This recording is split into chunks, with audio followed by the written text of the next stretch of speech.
Please ఇంతటితో ఆపే. అలసిపోయావు కానీ ఓడిపోలేదు కదా రామ్. అలుపు తీరగానే మళ్ళీ పోటీకొస్తావు కదా. నిన్ను ఎలా వదిలేస్తాను? సీత పోతే అంతా అయిపోయిందా? నో, నీ పతనం కూడా పూర్తి కావాలి కదా. ఇంకా ఏముంది శశి? సీత లేని రాముడు ఎప్పుడూ ఒంటరివాడే. సీతతో అడవిలో ఉన్నప్పుడే రాముడు హాయిగా ఉన్నాడు. సీతని వదిలి రాజుగా ఉన్నా ఎప్పుడూ ఏదో వెళితే నా పరిస్థితి అంతే. పేదరికంలోనే మేము సంతోషంగా ఉన్నాం.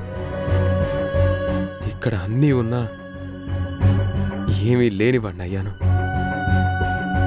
ఇంకెంతకంటే నన్నేం సాధిస్తావు చెప్పు? ఆపేసేసి ఇక నుంచైనా ఇంట్లో అందరినీ ఆనందంగా బ్రతకని, బాలుని ఆ మత్తులో నుంచి బయటికి తీసుకొనిరా. ఆహా, అదంతా చేస్తే నీకు హ్యాపీగా ఉంటుంది. కానీ నీ సంతోషం నాకు నచ్చదు కదా రామ్. నువ్వు ఎప్పుడు ఇలాగే దిగులుగా ఏడుస్తూ బ్రతకాలి. నీకు సపోర్ట్ చేసిన నీ కుటుంబం సర్వనాశనం కావాలి. మీ నాన్న వెళ్ళిపోయాడు, సీత చచ్చిపోయింది, ఆదిత్య, మీ అమ్మ, తాతయ్య, చివరికి బాలు, అందరూ నీ కళ్ళ ముందే నా దాటికి తట్టుకోలేక మీ నాన్నలాగే పారిపోవాలి. అది కదా నా సంతోషం. అంటే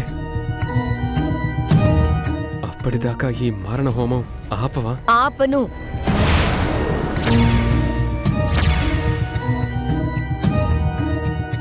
ఏర్పాటు ఎందుకో తెలుసా? మీ అమ్మ కోసమే. కావాలనే ఈ ఏర్పాటు చేశాం. ఇప్పుడు మీ అమ్మ రావాలి, ఇదంతా చూడాలి, ఆవేశంగా అరవాలి.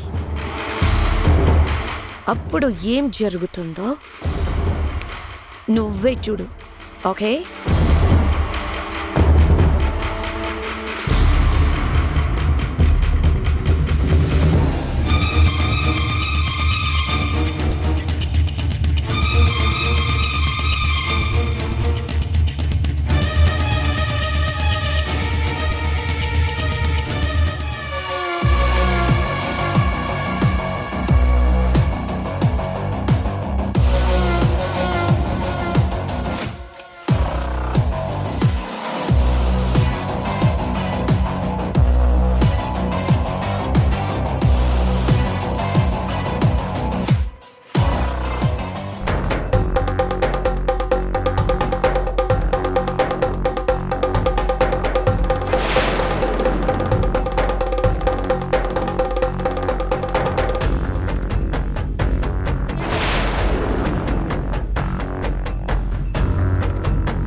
నాకు పొయ్యరా?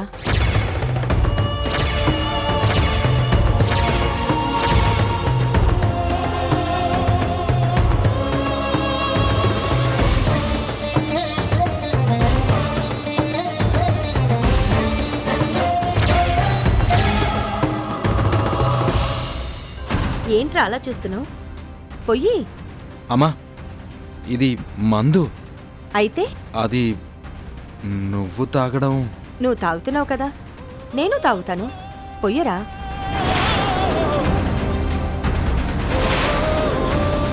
అమ్మా రామ్, ఏ పొయ్యటానికి చేతులు రావడం లేదా?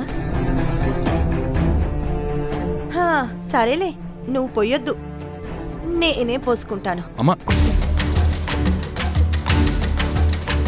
అయ్యో అమ్మా,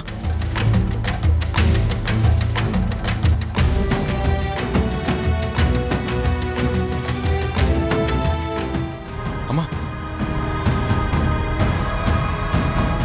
అమ్మా, అలా నీళ్లు పోసుకోకుండా తాగితే గొంతు పట్టేస్తుంది. నువ్వు తాగుతుంటే మరి నాకు గుండె మండిపోతుందిరా రాక్షసుడా